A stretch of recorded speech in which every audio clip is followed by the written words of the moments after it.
শিক্ষকতা করতে কি হলো, কেন এমন হলো বা কি বলবেন? বুঝে উঠতে পারছি না। চাকরিটা মাথার উপর থেকে সরে গেল, মাথার উপর থেকে আর ছাদ নেই। হ্যাঁ, আজ থেকে একদম পিওর ফ্রেশ বেকার। হ্যাঁ, আজকের দিনে মানে চাকরিটা হারিয়ে গেল। হ্যাঁ, আজকে আমরা 2016 সালে পরীক্ষা দিয়েছি। হ্যাঁ, এই রিক্রুটমেন্ট প্রসেসটা হওয়ার পর 2018 সালে সেপ্টেম্বরে আমরা এই সার্ভিসটা পেয়েছি। হ্যাঁ, তারপর থেকে দীর্ঘ 6.5 বছর অতিক্রম হয়েছে। হ্যাঁ, আজকে চাকরিটা বাতিল হয়ে গেল। মানে কি মনে করছেন আপনি চাকরির যোগ্য? আমি যোগ্য। আমি মাধ্যমিক, উচ্চ মাধ্যমিক, গ্র্যাজুয়েশান, পোস্ট গ্র্যাজুয়েট, হ্যাঁ, এমনকি বিএড, হ্যাঁ, এগুলোতে সবই ফার্স্ট ক্লাস, ফার্স্ট ডিভিশন পেয়ে, হ্যাঁ, আমি এই চাকরি করেছি। আমার শুধু যোগ্যতার পরীক্ষা এসএসসি নয়, হ্যাঁ, এসএসসির আগেও এই পরীক্ষাগুলো আমাকে দিতে হয়েছে। একদম ছোট অবস্থা থেকেই পড়াশোনা করেছি এবং অনেক স্টুডিয়াস ছিলাম, পড়তাম। হ্যাঁ, এবার এত কষ্ট করে আমি পরিশ্রম করে, হ্যাঁ, আমার আর্থিক অবস্থা খুবই, মানে আমার বাবা প্রান্তিক কৃষক, আমার আর্থিক অবস্থা খুবই খারাপ। হ্যাঁ, আমি তাতে করেও পড়াশোনা চালিয়ে গেছি, রীতিমতোভাবে কষ্ট করেছি। আমি শ্যামবাজার গোপালচন্দ্র সেন হাই স্কুলের টিচার ছিলাম। হ্যাঁ, এখন আর নেই। বাড়ি করতে পারিনি। হ্যাঁ, লোন নিয়েছি। হ্যাঁ, পর্যাপ্ত, মানে অনেক বেশি লোন। হ্যাঁ, আমরা স্বামী স্ত্রী দুজনেই সার্ভিস করতাম, দুজনে সার্ভিস করে পার্সোনাল লোন নিয়ে জায়গা কিনেছি। কিন্তু হ্যাঁ, এবং সেটা সার্ভিসের বেসিসেই নেওয়া আছে। এবার সেখান থেকে আজকে এই অবস্থা। পরিবারে কে কে আছে, মানে আপনাদের উপর পরিবারের কতজন? পরিবারে 7 জন সদস্য আছে। হ্যাঁ, আমার মা বাবা, আমি, আমার স্ত্রী, আমার ছেলে, আমার শ্বশুর শাশুড়ি। হ্যাঁ, কী করবেন মানে কি করব ভেবে উঠতে পারছি না।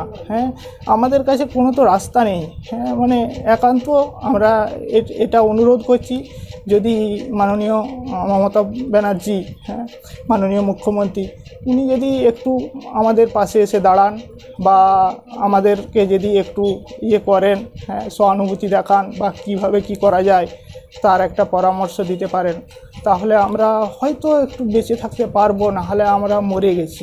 ছোট্ট কথা, কাকেও কি দোষী করছে এখানে? দোষী বলতে এটা একটা গভীর চক্রান্ত ষড়যন্ত্র চলেছে, রাজনৈতিক ইস্যু। আমি রাজনীতির লোক নয়, আমি একজন টিচার, শিক্ষক।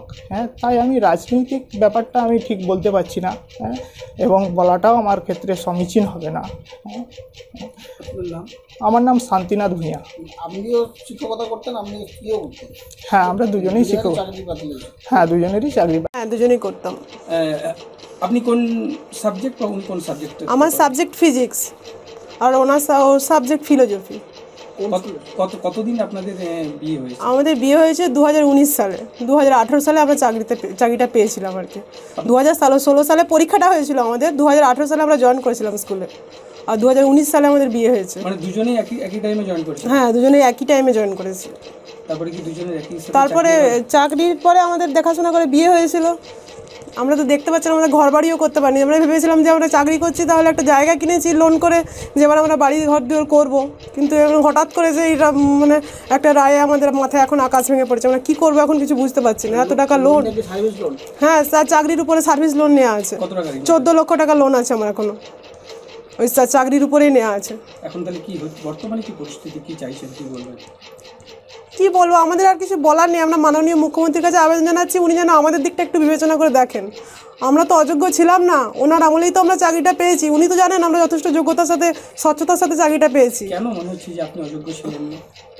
আমরা অযোগ্য ছিলাম না। দেখুন, যে পরীক্ষাটা হয়েছে সেই পরীক্ষাটাতে নোটিফিকেশান বেরিয়েছিল, তারপর রিটিন পরীক্ষা হলো, যথেষ্টভাবে ইন্টারভিউ হলো, আমাদের ভেরিফিকেশান হলো, পুলিশ ভেরিফিকেশান হলো, সমস্ত কিছু টেস্ট করে তো আমরা চাকরিটা পেয়েছিলাম। এবং এই চাকরিটা যে মানে কিছুজন দুর্নীতি করে চাকরি পেয়েছে, তার জন্য তারা সিবিআই তদন্ত হয়েছিল। সিবিআই তদন্ত করে তারা একটা অযোগ্যদের তালিকাও দিয়েছিল। তা সত্ত্বেও মানে সবার চাকরি কেন বাতিল করা হলো, আমাদের সেটাই প্রশ্ন।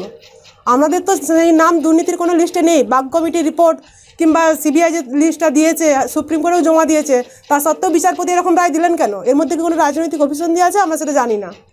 কার দেওয়ার জন্য আমাদেরকে এই রায়টা ভোগ করতে হচ্ছে? আমরা তো কোনো দুর্নীতির সাথে যুক্ত ছিলাম না বা নেইও। তা সত্ত্বেও সবার চাকরি চলে গেল কেন? এদিকে রায়ে বলা হচ্ছে যে এরা 12 এতজন লোক দুর্নীতি তালিকায় এদের নাম আছে, তারা 12% সুদের হারে টাকা ফেরত দিবে, তার মধ্যে সেখানে যোগ্য অযোগ্য আলাদা হয়েই যাচ্ছে। তারপরেও চাকরিটা সবার বাতিল করে দেওয়া হলো কিসের জন্য? এর মধ্যে কিসের রাজনৈতিক ষড়যন্ত্র ঢুকে আছে সেটা ওনারাই বলতে পারবেন, আমরা বলতে পারবো না। আমরা এখন চাইছি যে আমরা আর কী করবো, আমাদের কিছু বলার নেই। মাননীয় মুখ্যমন্ত্রী যেন আমাদের দিকটা বিবেচনা করে দেখেন এবং যদি কিছু ব্যবস্থা করা যায় আমাদের জন্য সেটা উনিই বলতে পারবেন, যদি রিপিটিশন করতে পারেন বা আমাদের তো হাতে আর কিছু নেই। এবার যা করার ওই মাননীয় মুখ্যমন্ত্রী যদি কিছু করতে পারেন আমাদের কথা ভেবে সেটাই করবেন। কোন স্কুলে শিক্ষকতা করতেন? আমি গোঘাট ভগবতী বালিকা বিদ্যালয়। হ্যাঁ, বর্তমানে দুজনেই কর্মহারা। আমি আমার হাজব্যান্ড দুজনেই একই সঙ্গে একই স্কুলে চাকরি পেয়ে, মানে একই সালে চাকরিটা পেয়েছিলাম। ওই 2016 সালেরই ক্যান্ডিডেট ছিলাম দুজনে। সার্ভিস লোন না তো সার্ভিস থাকাটা বাঞ্ছনীয়। অবশ্যই চাকরির উপর চাকরি দেখেই তো আমাদেরকে লোনটা দিয়েছিল। আমরা জানি চাকরি করে চাকরির উপরে মাসকে মাসে একটা টাকা কাটাও হয়ে যেত, আমাদের স্যালারি অ্যাকাউন্টে যে টাকাটা ঢুকতো সেই টাকার থেকে কাটা হয়ে যেত লোনটা। এখন হ্যাঁ অবশ্যই, অত টাকা লোন নিয়ে আমরা কি করবো এখন? অত টাকা লোন, আমরা বাড়ি ঘর দিয়ে কিছু করতে পারিনি। আমার 5 বছরের ছোট বাচ্চা, আমার মা বাবা অসুস্থ, আমার বৃদ্ধ শ্বশুর শাশুড়ি, এদেরকে নিয়ে আমরা কোথায় গিয়ে দাঁড়াবো এখন? আমরা কি করবো এখন?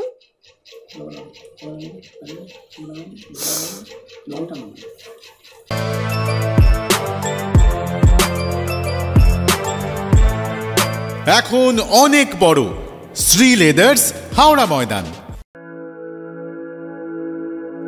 আপনি কি জটিল কিছু সমস্যায় ভুগছেন, সমাধান পেতে চান? যোগাযোগ করুন প্রখ্যাত জ্যোতিষ ও তান্ত্রিক মনসারাম ভট্টাচার্যের কন্যা মনসা কন্যার সাথে। প্রখ্যাত জ্যোতিষ ও তান্ত্রিক মনসা কন্যা হাওড়া জানবাড়ি ও হাতিবাগানের নিজস্ব মন্দিরেও বসেন। যোগাযোগ 9830106967 আর 9239655323।